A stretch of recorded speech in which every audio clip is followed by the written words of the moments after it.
Assalamualaikum warahmatullahi wabarakatuh. Saya perwakilan kelompok 8 ingin mempresentasikan hasil kerja kelompok kami yang beranggotakan 1. Aditya Pramudia, nomor absen 2. 2. Gita Pustikasari, nomor absen 12. 3. Jawairia Anintya, nomor absen 19. 4. Wirawan Satria Bekti, nomor absen 36. Kehidupan ekonomi pada masa demokrasi terpimpin. Pada masa demokrasi terpimpin, keadaan ekonomi dan keuangan Indonesia mengalami masa suram. Untuk menanggulangi keadaan ekonomi tersebut, pemerintah mengeluarkan kebijakan di bidang ekonomi dan keuangan. A.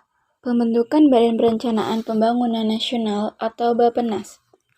Untuk melaksanaan pembangunan ekonomi, di bawah Kabinet Karya dibentuk Dewan Perancang Nasional atau Dapernas pada tanggal 15 Agustus 1959. Dapernas dipimpin oleh Muhyamin dengan anggota berjumlah 50 orang. Pembentukan Dewan Perancang Nasional ini tertuang dalam Undang-Undang Nomor 8 Tahun 1958 dan Peraturan Pemerintah Nomor 23 1958. Tugas Dapernas adalah menyiapkan rancangan undang-undang pembangunan nasional dan menilai penyelenggaraan pembangunan. Hasil yang dicapai Dapernas dalam waktu 1 tahun berhasil menyusun rancangan dasar Undang-Undang Pembangunan Nasional Semesta Berencana tahapan tahun 1961 sampai 1969 yang disetujui oleh MPRS dengan ketetapan MPRS nomor 2/MPRS/1960. Pada tahun 1963, Dapernas diganti nama menjadi Badan Perencanaan Pembangunan Nasional atau Bappenas yang dipimpin oleh Presiden Soekarno. Tugas Bappenas adalah sebagai berikut. 1. Menyusun rencana pembangunan jangka panjang dan jangka pendek. 2. Mengawasi pelaksanaan pembangunan. 3. Menilai hasil kerja Mendataris MPRS.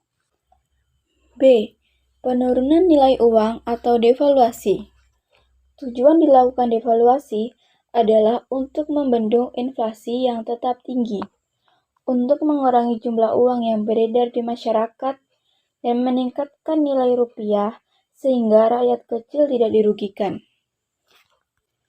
Untuk membendung inflasi dan mengurangi jumlah uang yang beredar di masyarakat, pada tanggal 25 Agustus 1959, pemerintah mengumumkan penurunan nilai uang atau devaluasi sebagai berikut.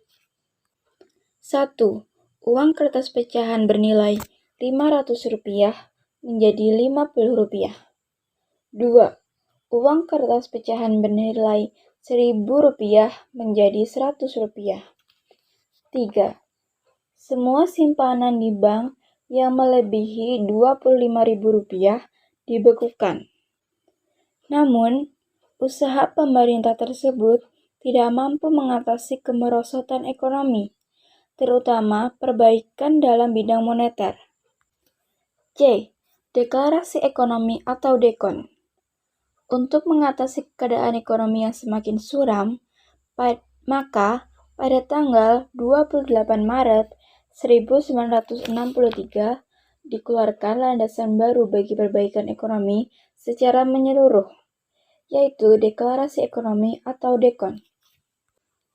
Tujuan dibentuk DEKON adalah untuk menciptakan ekonomi yang bersifat nasional, demokratis, dan bebas dari sisa-sisa imperialisme untuk mencapai tahap ekonomi sosialis Indonesia dengan cara terpimpin.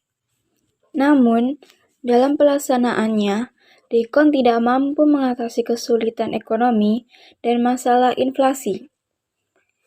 DEKON justru mengakibatkan stagnasi bagi perekonomian Indonesia. Struktur ekonomi Indonesia menjurus pada sistem etatisme. Artinya, masalah-masalah perekonomian diatur atau dipegang oleh pemerintah, sedangkan prinsip-prinsip dasar ekonomi banyak diabaikan. Akibatnya, defisit dari tahun ke tahun semakin meningkat menjadi 40 kali lipat. Defisit yang semakin meningkat tersebut dengan menciptakan uang baru tanpa perhitungan matang sehingga menambah berat badan inflasi.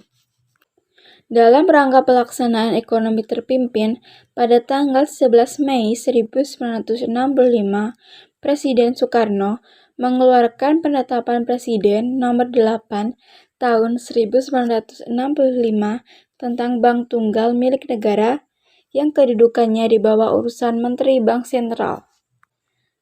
Langkah-langkah yang dilakukan pemerintah untuk memperbaiki ekonomi tersebut ternyata mengalami kegagalan. Berikut faktor penyebabnya. 1. Penanganan masalah ekonomi tidak rasional. 2. Ekonomi lebih bersifat politik dan tidak ada kontrol. 3. Pengeluaran negara cukup besar. 4.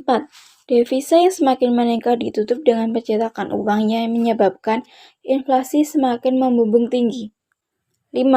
Struktur ekonomi menjurus ke ekonomi etatisme atau semuanya diatur dan dipegang oleh negara. D. Kebijakan lain pemerintah. Dalam usaha perdagangan, pemerintah mengeluarkan peraturan tanggal 17 April 1964 mengenai adanya Komando Tertinggi Operasi Ekonomi atau KOTOE dan Kesatuan Operasi atau KESOP. KOTOE bergerak secara sentralistik untuk mengatur perekonomian negara.